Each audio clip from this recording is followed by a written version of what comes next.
আমাদের এই সমাজে প্রোঅ্যাক্টিভ লোক দরকার, যারা নেতা হবে তাদেরকে প্রোঅ্যাক্টিভ হইতে হবে, স্বচালিত হইতে হবে। আমাদের এই সমাজে দেখা যায় নির্বাচনের আগে আগে এমন কিছু নেতা আসে, ওদের 10 বছর 5 বছর ধরে ওদের কোনো অ্যাক্টিভিটি দেখা যায় না, কিন্তু নির্বাচনের আগে চমৎকার চমৎকার কিছু গল্প শোনে। তাদের কথা এবং কাজের মধ্যে আমরা মিল দেখতে পাই না। এবং একই সাথে আমরা বলতে চাই আমাদের যিনি নেতা হবেন, যিনি সমাজকর্মী হবেন, তার হাতে এই অঞ্চলের যারা নাগরিক হবে তাদের জীবনের নিরাপত্তা থাকবে, তাদের সম্পত্তির নিরাপত্তা থাকবে, এবং আমার যারা মা বোনরা আছে তাদের ইজ্জতের নিরাপত্তা থাকবে। এবং এই যে রমনা সমাজ কল্যাণ সোসাইটি যারা এখানে নেতৃত্ব পর্যায়ে আছে তারা তারা প্রমাণ করেছে, তারা যতদিন ধরে এখানে রাজনীতি করছে, সমাজকর্মী হিসাবে তারা কাজ করছে, একজন মানুষের বিরুদ্ধে আপনি দেখাতে পারবেন না যে কারো অধিকার হরণ করেছে, কারো সম্পত্তি লুট করেছে, কারো উপর অন্যায়ভাবে জুলুম করেছে, অথবা কেউ কোনো দুর্নীতি করেছে, কারো টাকা মেরে খেয়েছে।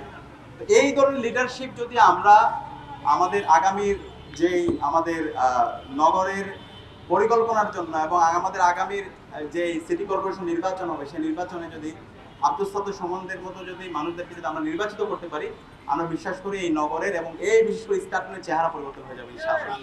তো সেই জায়গা থেকে আমরা নগরের এই স্কাটনের যারা বাসিন্দারা আছে আমরা তাদেরকে বলতে চাই, আমরা আপনাদের জীবনের নিরাপত্তার জন্য আমরা কাজ করতে চাই, সম্পদের নিরাপত্তার জন্য কাজ করতে চাই, স্বাস্থ্যের নিরাপত্তার জন্য আমরা কাজ করতে চাই, এখানকার যারা শিশুরা আছে, শিক্ষার্থীরা আছে, তাদের শিক্ষার অধিকার নিশ্চিতের জন্য আমরা কাজ করতে চাই।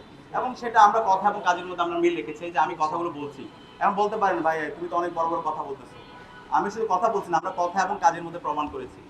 ডাকসুতে আমরা যখন দায়িত্ব নিয়েছিলাম তখন বলেছিল ডাকসুতে আমরা দায়িত্ব নেওয়ার পর আমরা কাজ করতে পারবো না।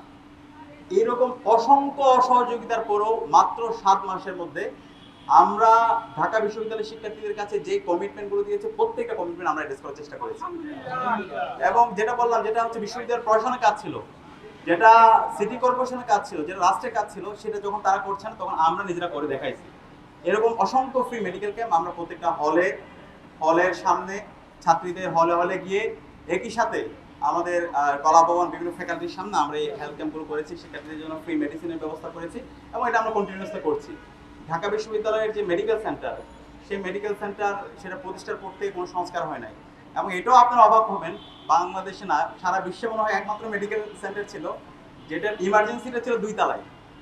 মানে ইমার্জেন্সি যদি 2 তলায় থাকে তাহলে বাংলাদেশের শিক্ষা মানে বাংলাদেশের স্বাস্থ্যের অবস্থা একটু চিন্তা করেন। একজন রোগী ইমার্জেন্সি 2 তলায়, তাহলে 2 তলা নিতে তো অবস্থা তার অবস্থা খারাপ হয়ে যাবে, লিফটও নাই। তো আমরা এসে এই মেডিকেল সেন্টার আমল পরিবর্তন করছি, ইমার্জেন্সি নিচে নিয়ে আসা এবং পুরো মেডিকেল সেন্টারের যত ধরনের আধুনিক ফ্যাসিলিটি নিশ্চিত করা যায় এবং শিক্ষার্থীদের জন্য পর্যাপ্ত অ্যাভেলেবল মেডিসিনের ব্যবস্থা রাখা।